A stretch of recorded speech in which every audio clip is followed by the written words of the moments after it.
Здравейте на всички българи от чужбина. Според мен явно българите не разбират как мафията реално може да се премахне. И Велин определено разбира, обаче гледах едно видео на Киро Брейка, в което Киро Брейка казва, че миналия път сме успяли да съберем, не знам колко човека са били, над 1 милион там. Като дарение, разбира се, също там, който е искал да купува вина, книги, в магазина се помага и по всякакъв друг начин, разбира се. Но има нещо, което явно аз така предполагам, че хората не разбират, и това е дисциплина. Какво имам предвид?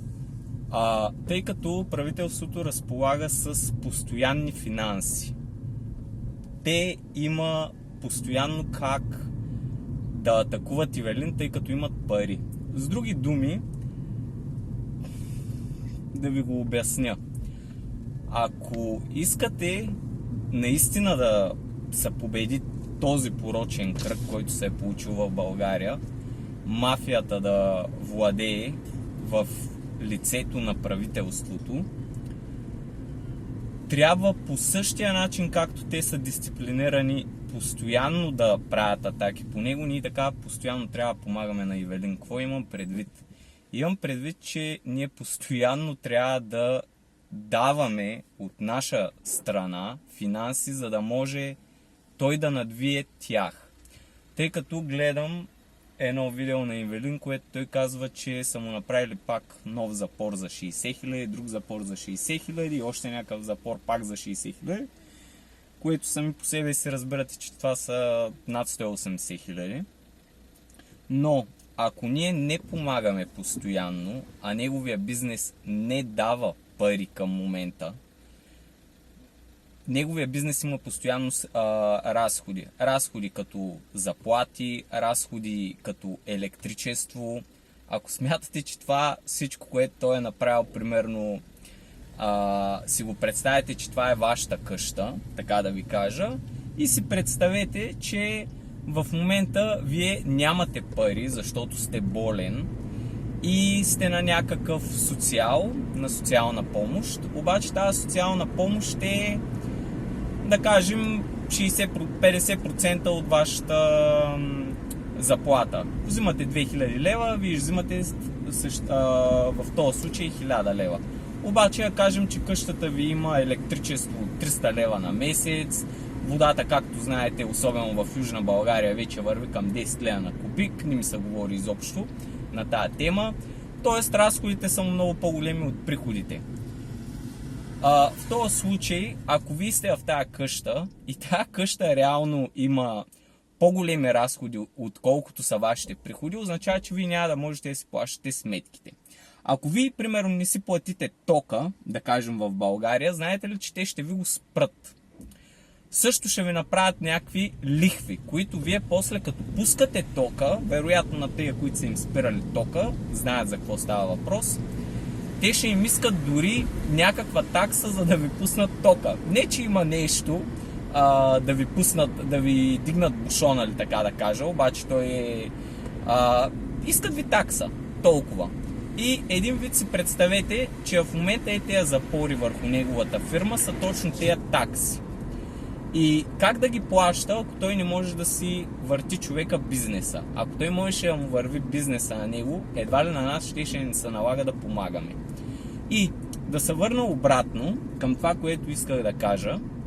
Искам да казвам, че той има постоянни разходи и очевидно явно не ви го натяква по този начин, да не ви е досаден. Сега на мен не ми е досаден, мога да го разбера за какво става въпрос.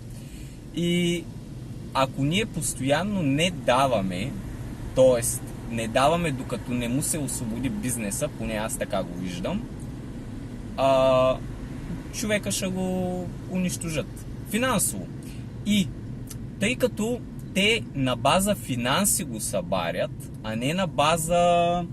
Си представете един двубой, ако сме боксьори, и единият боксьор е тежко контузен. Според вас кой ще победи в битката? Ако няма някой, да кажем, да се качи на ринга, който не е ударен, така да ви кажа, не е с травма, и да се бият двама против един. В момента за мен битката е, да кажем, 10 против 1, който е контузен. И какво трябва да се направи по въпроса? Трябва да се помогне на контузения. Обаче, тъй като това не е битка на ринг, или ако приемем, че това е първи ринг, първи рунд на битката на ринга, да кажем, че правителството го е ударило и той е много контузен. На втори ринг въпросът е ние как ще отвърнем.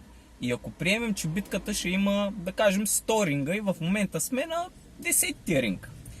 Вас бих ви попитал,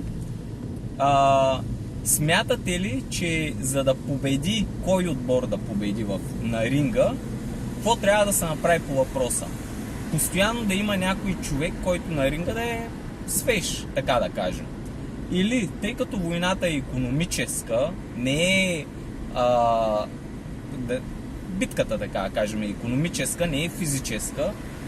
Ако е ставало дума за физически бой, нещата доста бързо щяха да приключат. То предполагам, че ви е ясно. Те в парламента не ми изглежда никой там така на машкар. В реда на мислите, извинявам се, че видеото става доста дълго, но искам да кажа, че няма дисциплина от огромна част, които очевидно искат по някакъв начин да помогнат. Тъй като запорите са месечни, поне от, така да кажа, от моя гледна точка, се старая всеки месец да помагам. Ако сме успели, така да кажа, предния път, когато Киро Брейка помоли за помощ и сме събрали, да кажем, 1,5 милиона, тук ми въпроса, примерно към тези, които наистина искат да помагат, е можем ли да го правим всеки месец, докато неговия бизнес се освободи, за тогава той няма да има нужда от нашата помощ, Ивелин. Аз не знам дали можете изобщо да го схванете. Или с други думи, ако в момента на ринга имате контузия, ако вие оздравеете от тази контузия, ще има ли изобщо нужда някой да се качи на ринга до вас да ви помага? Сами си отговорете на въпроса. Войната е икономическа, финансова. Ако искаме да кажем, че е войната на доброто и злото, злите финанси и добрите финанси, ако искате добрите финанси да надделеят и да помогнат, това нещо трябва, поне лично от моя гледна точка, така както го разбирам и го виждам, ние трябва да помагаме ежемесечно. Прощайте, просто съм доста уморен, с доста неща се занимавам и ми прескачат думи от главата. Всеки, който иска да помага, просто да го осъзнае, че трябва да помага всеки месец. Тук не става дума за помощ да давате по 1000, 2000, дори 200 лева. Според мен, ако има, да кажем, 100 000 човека, чисто хипотетично, и вие давате всеки месец по 5 лева, с цялото ми уважение, 5 лева, предполагам, че повечето от вас дори пушат. Дай Боже да не пушите и да не пиете. 5 лева на месец да дадете човека с половин милион, предполагам, че ще покрива абсолютно всички сметки, ще ги разкатай за много бързо тези от парламента. Поне аз така го виждам. Тук не говоря за 200 лева, 500 лева. Сега хората от чужбина, примерно, който работи някаква по-добра работа, има някакви по-добри финанси, окей, съгласен съм. Примерно нямам нищо напротив да дам 50-100 евро и да го правя постоянно.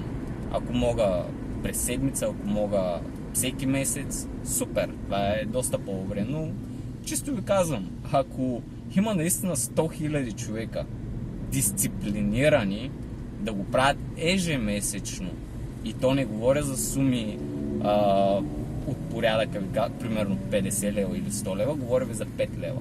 Вие сами си направете извода според вас, дали той ще може да ги пребори или не.